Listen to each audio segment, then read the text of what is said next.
Hello everyone and welcome. I am Kim Beegler. I'm the owner of Ewethful Fiber Farm and Mill, and I'm sitting here in the mill today with Wish. She's got to make her appearance. And Wish the Mill Cat. Welcome. If you are new, I'm so glad you have found me. If you're coming back, thanks for coming back. I appreciate all of you. And I'm going to talk about all the wool things. I'm going to try to not have Wish's tail jump on the microphone. Lots of wool talk. Owning a wool mill, spinning yarn by hand, knitting, all of the wool. And in this episode especially, I have got a good amount of videos from skirting through carding of last month's, or this month's, I guess it's still this month, Fiber Club, the subscription Fiber Club. So I just kind of walk you through processing that fiber, which was beautiful. I'm going to do a quick what I'm working on just personally, and it's a pretty quick episode. But we'll cover the knitting, the spinning, and the wool mill. How's that? So if you like what I'm doing, please don't forget to subscribe and to hit the like button, and always comment. I love the comments, so please feel free. Before I forget, I am wearing, and it's a little bit cockadoodled right now, I can't Wish just lay down, but I knit this years ago. The seam's not in the right place right now. This is I believe it's the Easy Fold Poncho by Church Mouse, and it's got a little neck opening here.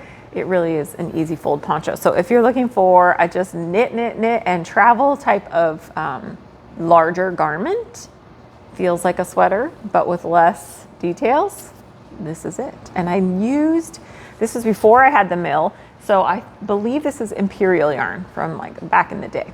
But it's beautiful. Okay, so let's just jump into it. Updates on our farm. We're just waiting for shearing, you all. This is gonna be a big shearing because I haven't shorn them in a year, which is not normal. I've brought that up before. Usually I shear every 6 months, but I was playing this year. I'm not sure my playing has gone well, but we'll find out when the fleeces come off. Within the next 2 weeks, they should be good to go as far as shearing. We're hearing the 21st to the 28th, so I will grab some videos of that. Nigel, we went to the vet yesterday for our 8-week recheck, which was hoping to be like, hurrah, he's free, he can be off leash. This is our small dog. He had his knee surgery done 8 weeks ago to basically replace what was going on in his knee ligament. So we did not get the clear, but the bright side is the surgery site is beautiful. All the work that they did, it healed up perfectly as they would have liked to have seen. The only problem is now his hip, basically the dog hip flexor, as it has a different name, but for them, what would be their hip flexor is so tight that he's not willing to, like you can see when he's trying to run, that when the leg extends, it's trying to stretch that hip flexor muscle and it hurts so much that he is not willing to do it. So he walks well on it, but if he tries to pick up the pace, he doesn't want to use it. So more drugs for him, muscle relaxers, all of these different things, some extra stretches, and just slow and steady. We'll recheck in a couple of weeks. He doesn't seem to mind. Now he's on muscle relaxers too, so he's like, life is good.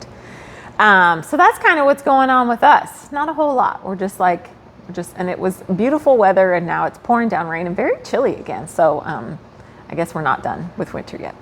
Okay, works in progress quickly. I tried it on yesterday. I'll put a picture up after I show it here. But my Calliope progress, I have been trudging away, you all. 2 rows a day minimum. It's happening. And here is where we are this week. I've added a couple rows to it. I'm going to post a picture of it. It's a little bit rolled up. She's a beaut. This is the Calliope. We're doing the knit along. Although I will admit I haven't been in the Ravelry thread in many days, so I've got to jump on there and see what everybody's up to. I have seen 2 finished ones. I know Wendy and Allison both have finished theirs. Allison brought hers to Mill Day, and Wendy sent me some pictures. So I'm excited to see where everybody else is at. I think somebody else finished on in the thread too. So anyway, pop over to the thread. There's a link in the profile. It is not too late to join because this is just for fun. having fun with it. And I'll put a picture here of my tried on Calliope. Last night was finally the time. I was showered, I was clean. I was like, let's do this. And I wanted to show you because when I try on my sweaters, I use these little extension cords. And what happens is they're nice and long, so you can clip them to the end of your needles. One end goes in on each side, and it's a big long cord, and then you can stretch all your stitches out on this big long cord and try your sweater on. It makes it so much easier than being terrified and trying to fit into a small circular, or putting it on waist yarn, or all the different things we all do, putting it on other needles, because you just put it on, slide your stitches out, slide your stitches back down, voila, you're done. So they are in my website. So look for them if you need a way to try your sweaters on better. Spinning, I'm hoping I have enough video that I can show you some spinning. So since Nigel is far enough along in his progress, I finally this weekend got back to my craft room, which is up our flight of stairs. So it's been just like abandoned for the past 2 months. I've mostly been hanging out in the living room. But Mitch this weekend was like, it's time, get up there. Because Nigel goes now and he sleeps in our bedroom, which is where he loves to sleep in the end of the day. He doesn't care anymore where I am. So I went up there and I was like, oh my gosh, the spinning project. So I'm working on the nano projects that you all saw in some past videos. And then I completely forgot that I was also working on the wool and cotton that I was spinning, some roving that I got from Mendo wool. So I'm hoping to put a little video in here of that, because whoo boy, did I forget, especially when I've been doing a little bit more short forward, where I'm pulling the yarn forward or pulling the fiber forward to spin it. This wool cotton blend is heavy on the cotton. We're gonna say heavy on the cotton. And so you 100% have to do long draw. I would not try to spin this fiber short forward. And not only do you have to do a long draw, but it's pretty sticky from the cotton. And so you have to like let go. Not really use your front hand except for a little moment, maybe here and there, and then just let go with that back hand. Like just have the fiber kind of sitting in your hand and drafting backwards. So it going from the one to the other, even though majority of the time I'm long drawing, I haven't been spinning a ton. And when I have been spinning, it's been a little bit more short forward. So it was like choo choo choo. The first time I was like, okay, step back. So just know, even if you've been spinning, if you're new to spinning and you feel like you get like frustrated when you start a new fiber or anything like that, it happens to all of us. It happens to all of us. So don't be discouraged. So anyway, I'm gonna try to cut to a video and hopefully I'll have that here. And then I'll come back and talk to you guys some more. And if I don't, then we'll just cruise on through. All right, hopefully I'll see you in a minute. Okay, you all, so you're not going to be able to see me very much, but I am unimportant in this video other than what my hands are doing. But I wanted to show you, this is the last of this fiber, this wool and cotton. And what I have been doing is, as I pull some out of this, and it was in a big lot, I take kind of a big chunk and then I actually give it a little, because it has the natural twist in it still, and you can see how it comes off very similar to how mine comes off of my carder, just in little swirls, and it has twist in it. And if you have twist behind your hand, you're already going to be making yarn before it even gets towards the wheels. So I like to, and this kind of floofs it up a little bit too. So I'm taking out the twist, and I'm kind of just airing it out a little bit so that the fiber is a little looser, because that cotton is sticky. And you'll see what I mean. Hopefully you'll see what I mean with this fiber. So I basically just have the fiber sitting in my hand. Like you can see my hands are just barely holding it. The only time I'm really maneuvering it, and even if I put too much pressure on the front, it just gets too caught up. So the best thing to do is just let go, which is so hard to do, right? But this is part of learning long draw, which don't forget I do have a course on, is just letting the fiber, you just have to trust And I do have my wheel turned up so the twist is going in pretty quickly, because this is a shorter staple length. With cotton, you pretty much want your uptake really slow and you want a lot of twist because cotton is so short.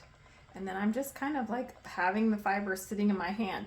It's not going to be the 100% most perfectly even yarn, but this yarn is carded up pretty well, and so there's some VM. I am not, since I've already talked about, or I talk about VM in a little bit, I don't really pick too much of this, but cotton kind of naturally has a fair amount of stuff in it. So, and I can tell if I'm starting to have trouble spinning, it's because I've put too much pressure on the fiber in my hands. So it's just a reminder to let go. And it's so scary, right? But you get more comfortable with it. I'm gonna pick, when there's black chunks, then I pick those out.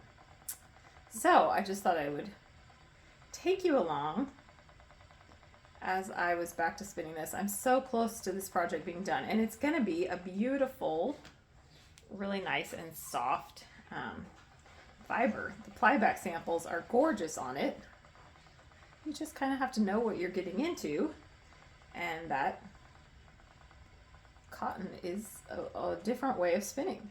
You can see I'm already getting a little bit of twist behind here, so I just kind of floof my fiber again to get that twist out from behind my hand. If it gets to be too much, I'll break my fiber and then shake that twist out. But because this fiber is already sticky with that cotton, you just can't have any twist behind your hand because it's just going to gum things up. Anyway, just thought I'd take you along on a little bit of a different spinning, since I kind of had forgotten I had this project on the wheel. All right, I hope that helps. And if you want to learn long draw, I have a little mini course on that, assuming that you already know short forward. It is not a learn to spin class. Okay.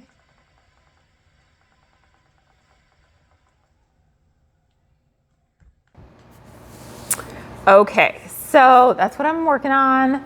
I wanted to mention Lauren. Is my screen, you guys, I can't, I've told you so many times, the building's crooked. I don't know what's crooked. Is it me or is it the building? Okay, I wanted to mention one of my friends. She's an online friend, but you know, it's so funny, right? They become friends. You feel like you know them.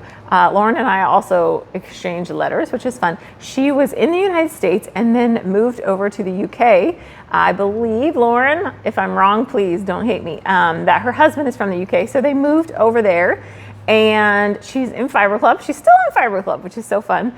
And she is opening, they just bought an old takeout Chinese food restaurant. You all, it is the most charming, beautiful building. And you know, I love old buildings. So that's one of the things Lauren and I have enjoyed sharing in common with each other. But she bought this beautiful building. And I don't know if I have a picture of it. I'll see if she sent me a picture that I can pull. I may just be thinking.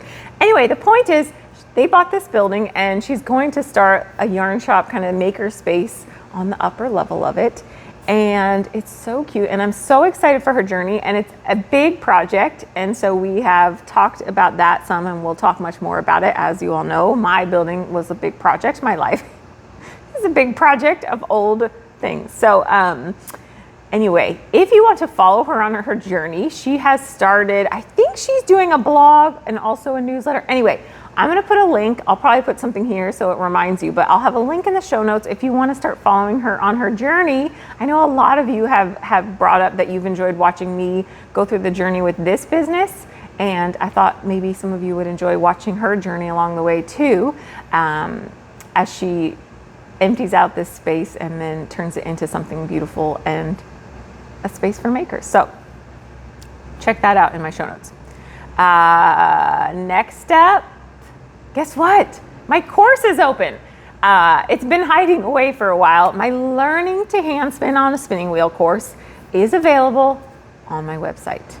And it's changed a little bit. The course itself has not changed, but how I'm doing sort of the group coaching has changed. And I think I'm really gonna like this, and I'm hoping you all will too.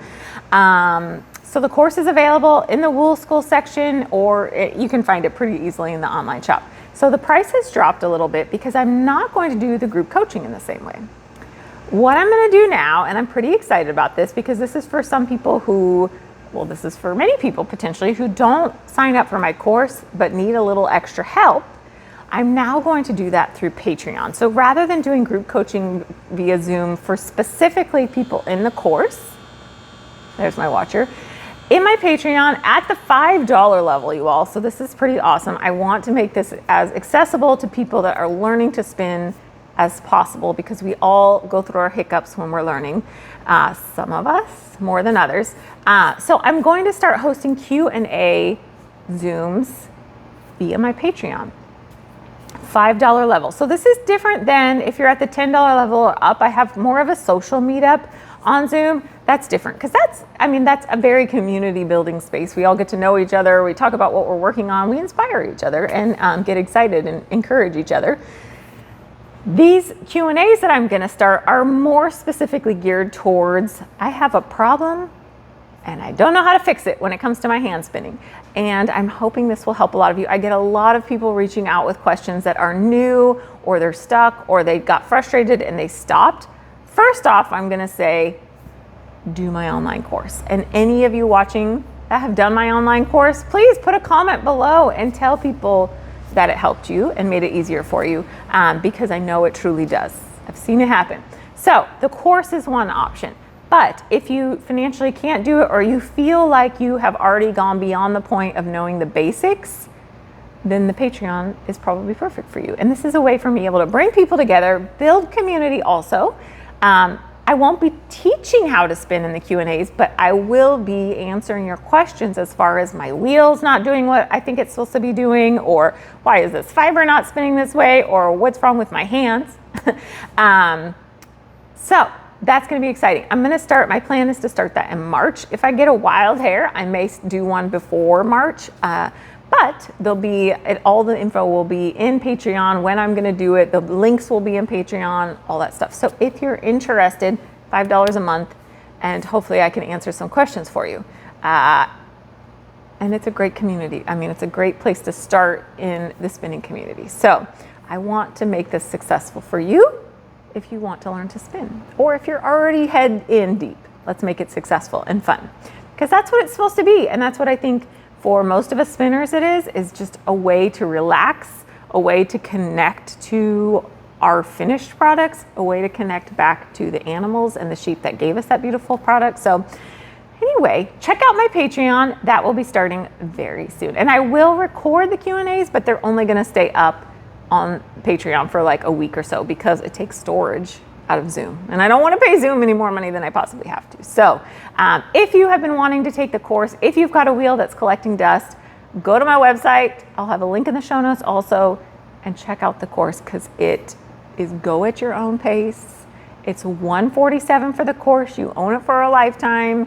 You can hit rewind as many times as you want, and you can do it at home without being distracted by all the things. So, and I'm available to you. And if you buy the course, I will give you a couple free links to the Zoom Q&A. So you can get on in there too and get some help from me if you need it. Okay, I'm very excited that it's available. Okay, what's happening at the mill? What is happening at the mill? Fiber Club. So I have a ton of videos for the making of February's Fiber Club. I'm gonna try to do this every month. We'll see how it goes. Where I kind of go from skirting to before. If I'm at a farm, I'll try to start there. But a lot of times I end up with the fleeces and we'll go from there. So I have a couple videos of skirting. I have picking or wash. I don't know if I think I showed the washing before. I may pop it in here just again for fun. We'll see. I can't remember if I do. Anyway, washing, picking, carding. Sadly, the fiber is all gone. I literally had just enough to eke through Fiber Club, because when I bought all the fiber, I didn't have as many subscribers to Fiber Club. If you're interested in Fiber Club, it is currently full, but if you send me an email, I will get you on the list, and we are starting to notch through the list a little bit. So at some point, I probably will just open up a couple extra spots, but when I was buying wool for the next couple months of Fiber Club, I didn't realize it was gonna get so full. So I I wanted to show you the wool while we're sitting here.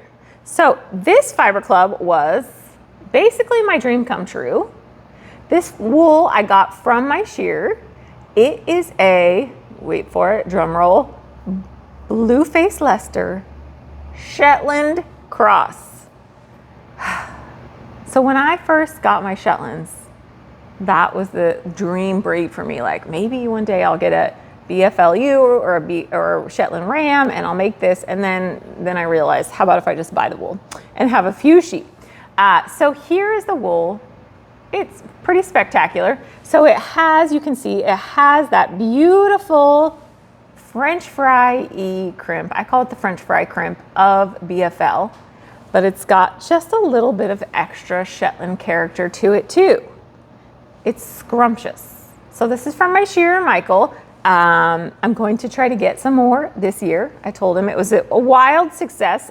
Tammy was here spinning it at mill day and she was like, I was looking at her and she was just talking, just spinning, just because that I tried a sample of it too. It just spins. You don't even have to look at it. So I'm going to try to get more so that more people than Fiber Club get to try it out. But in the meantime, since I'm holding this, let's look at some other wool. Here's a beautiful, I'm about to put my Alexis, one of my Shetlands, her lamb fleece. You guys, I don't know why this is driving me bonker doodles today. She is, okay, we feel better now. Okay, I'm not gonna fix it again, I promise. So I found her lamb fleece. I get backed up in fleeces, I'll admit it. So this is about to go onto the carder today, actually. Here is her lamb fleece. What? So that's 100% Shetland. So you can really see how the Shetland comes through. She doesn't have that, and her crimp is pretty exceptional, but it's not the same as, I mean, look at how defined that is as far as that French fry. And this is a lamb Shetland fleece, so they don't always have that beautiful, beautiful crimp like that. But so Shetland, 100% Shetland. She's pretty single coated. BFL Shetland. And because I have some other ones here, let's look at them. This was the Gulf Coast native. So how different they all are, right? I can only hold so many samples at once. And then one more, because I have it sitting here. Now the Gulf Coast and this merino. So we've seen these before, but let's just lay them out. Let's just look at it, right? Look at how different. I mean, the tiniest little crimp you'll ever see there. A bigger crimp for sure, beautiful.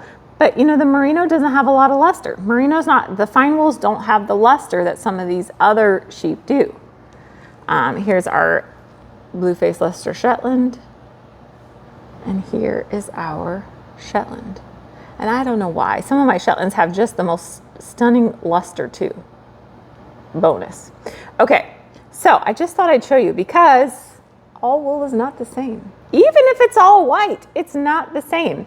And they all are gonna have such different properties because of that crimp and that luster and the density versus the more open lock structure. I mean, look how open that is compared to the merino. So all wool is not the same.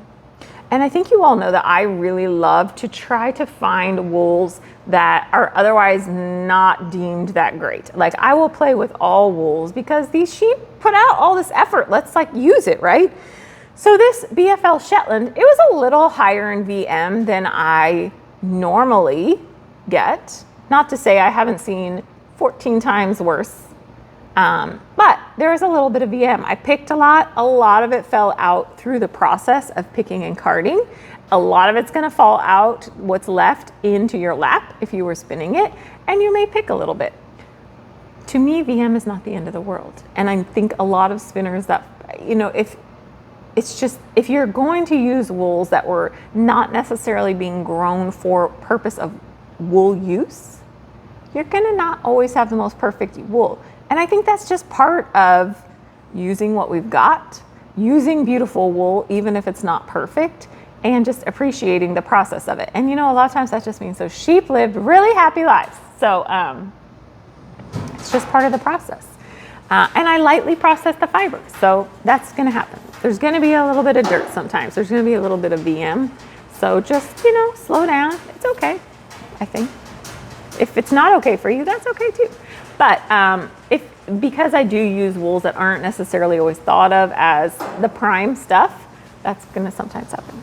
So I hope any of you in Fiber Club weren't driven too crazy by the bits of VM in there, but you know what? Happy sheep, happy sheep. Okay, let's cut to some videos of that wool being processed. So you can see it on the skirting table. It was 5 different fleeces, I think. They were pretty small. Shetlands are not big sheep, and he was crossing a blue-faced Leicester ram with Shetland ewes. And he said the reason that he chose these breeds, the BFL has that beautiful, beautiful crimp. The Shetland, beautiful wool that is very sought after. The Shetland are super hardy little sheep. They do great lambing. I mean, my Shetlands pretty much were like, you going to work? And I'll get home. They're like, look what I did when you were at work. I had this lamb. I didn't need you. So they're super hardy. They lamb really well and generally very easily. So they can take a slightly larger breed that the BFL is and still lamb pretty calmly. And they get this beautiful, they milk well. They're just great mothers. And so that's why he chose to do it that way, with the ram being the BFL. Okay, anyway, let's go watch the fiber being processed, and then I will come back and I think say my goodbyes for this week. See you in a minute. All right, I thought I would show you all what I am skirting. I'm skirting these tiny little fleeces today. I'm not going to tell you what they are. Well, I'll tell you part. There's some BFL in there, I can tell you that. And see that beautiful French fry crimp. That is very BFLE. Really beautiful, super clean. There's that little pile right there. That is what I've skirted out. Basically just a little bit of neck wool and some breech stuff. And otherwise, this fleece is basically done, and I'm gonna pop the next fleece on it and I'll show that to you. All right, I wanted to show you a quick video as I get ready to, look at that beauty. So I just wanted to show you this as I was plopping it out to skirt it real quick. Nothing too intense, just wanted to share with you this fleece, and this is the last fleece that I am skirting out for Fiber Club, and I'll just pop it out. This was actually one of the show fleeces. So my shore this at Flock and Fiber, and then I took it from there. So it's pretty clean because he was aware that he was going to show it. So I just put the cut end down. Sometimes it takes a minute to figure out what the cut end, where everything is. If it's very rarely do I get a fleece that is rolled perfectly. So I'll lay it out and then just start picking away at it. Usually the ends are kind of where I start at. If there is extra gunk, when I get to breech wool, I'll pick it a lot of times. And I don't always pull all the breech wool. It just depends on what kind of shape it's in, if it's lesser quality or really gunky or whatever. So neck wool I'll pull, because usually that's going to have, you're going to know it's neck wool because it's going to have a higher level of VM in it. And otherwise I'm just kind of picking at it to get, here's a nice example of some neck wool. And usually it's kind of a piece. See how this piece is, that's because of how it got shorn off. So when it's really heavy in VM, then I'll just grab a piece of the neck wool. And I'm gonna try to salvage more of this fleece than I normally would, because they're so tiny and I need to make sure I have enough of it for Fiber Club. So where I might toss out more wool in this fleece, I'm going to keep more, just so that I can make sure I have enough for everybody in the club. So I just thought I would share with you this lovely fleece. It is a BFL cross. We'll go in and I'll kind of let you see how it looks from the top here. Really beautiful. An easy skirt, an easy wash. It will be an easy and lovely fiber to spin. All right, and we are at the picker now, and I am going to put on the last of this BFL, and I'm actually going to pull a little sample so we can do some comparison of some of the breeds. I just had a nice chunk of it. Some of the breeds that I have processed lately. I'll find a chunk as I'm going along, but it's always nice to kind of set stuff side by side, different types of locks. I'm going to turn the machine on and hit the right buttons. It's always nice to be able to kind of compare just the difference in some of the wools that I'm working on. So I'm going to steal up a beautiful lock here. Hopefully you can see that and not get too behind here because I don't want that big chunk going through. But I am just here putting the last of this border Leicester, sorry, not border Leicester, blue face Leicester wool through the picker. And it's pretty, you know, the picker doesn't love these really tight locks like BFL has. And some of these fleeces were more that standard, as I've shown, more that standard BFL, and some of them were more heavy on the Shetland. The picker likes the heavier Shetland, that is for sure, because it's just hard for those teeth to grab at. A lot of times I think the small, really tight locks will just fly through the teeth of the picker without even making it into the picker's mouth per se.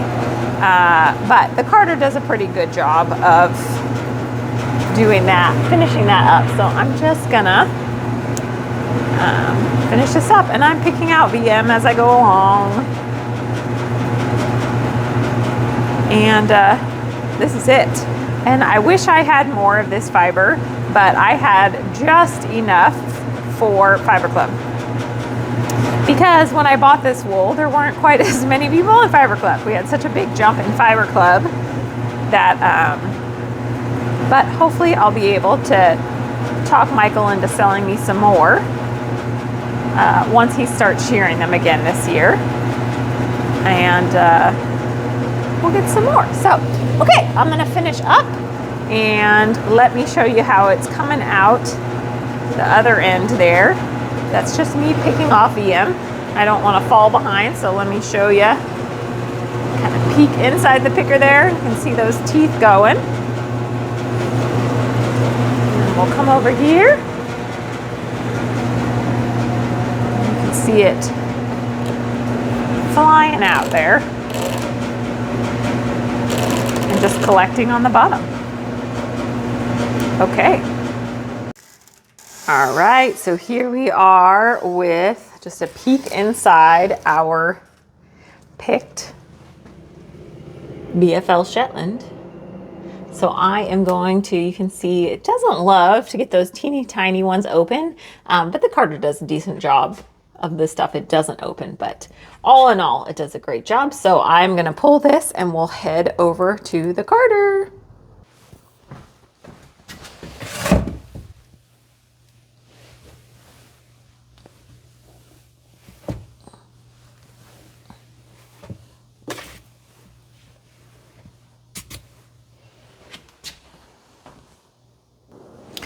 Okay, here I come with our next bit to go on the Carter, and this fiber has a fair amount of VM. So I'm just picking as I go along, not necessarily that detailed, but I'm picking as I go along a bit so that I can get more of the big chunks out. You know, my feeling on VM, I mean, if it's just like out of control, that's one thing. If I can't even get it in the washer because it's so bad.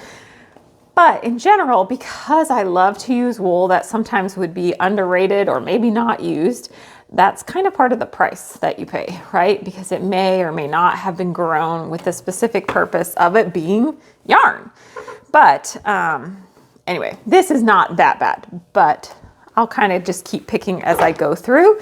And I'm running this at about 3.5 ounces per feed because I could run it more. I've kind of talked about this a bit more recently. I could run it heavier than that, but it's just, I find, and I think a lot of people agree that have spun my fiber, it's easier to spin when the roving's not super thick. It's just easier to manage, it spins better. So while I could process more faster, I choose not to. So, and I like to think that that's one of the things that makes my fiber extra lovely to spin. Just that extra time I put into it. So I'm just picking, there are some random different colored fibers in here also. I think that has to do especially with the fact that some of these fleeces got shorn at a festival, and so they're not like being meticulous about the order. Like at home, I would try to do my dark sheep last so that any of their fibers, it doesn't matter too much, but you know, you try to do the white first and then do the darker sheep. So let me get you in here so you can see, and then we'll pop over to the end. And I had some going, skirting around some stuff here. Oh, it's so pretty, you all. It just has so much crimp left to it. I'm going to pull back a little bit and then we'll pull in. Has so much crimp left from that BFL French fry wool, as I call it, that it's just lovely. So I hope you enjoyed the making. I spun just a tiny sample of this and it spun so beautifully. It really did. It just kind of wants to spin itself. So I hope everybody in Fiber Club enjoyed it, and hopefully I'll be able to get some more this year. Okay, I think I finally got the camera right now that I'm done. All right, I hope you enjoyed those videos. Yeah, I hope you enjoyed them. I enjoyed processing that fiber, so that's always fun. Okay, if you are interested in learning to spin, go check out in the Wool School section or go to the show notes. There will be a link to my course. It will get you there step by step at your own pace. So it's a wonderful course. And it works. You will be spinning and you will learn much easier than I ever did. And that is my goal. And my goal is to help find that relaxation that so many of us are looking for right now, right? And it does it. Like last night, this is the only problem with going to my craft room, is that I get so comfortable and I'm sitting at my wheel and I'm just like back in my space, and I've been staying up later. Not the worst thing, but then I get downstairs and I'm like, where did the time go? My wheel, that's where it went. So anyway, if you're interested, check it out. If you're interested in jumping into the Patreon, $5 a month will get you into those Q&As. And then if you contribute more to the community, then you get a little more. So, and you help support all of the things I make to encourage people to spin and understand wool and all that. So I appreciate you all. Okay, until next week, stay healthy, be kind to your neighbor, and make so many pretty things. I will see you soon. Thank you so much for watching.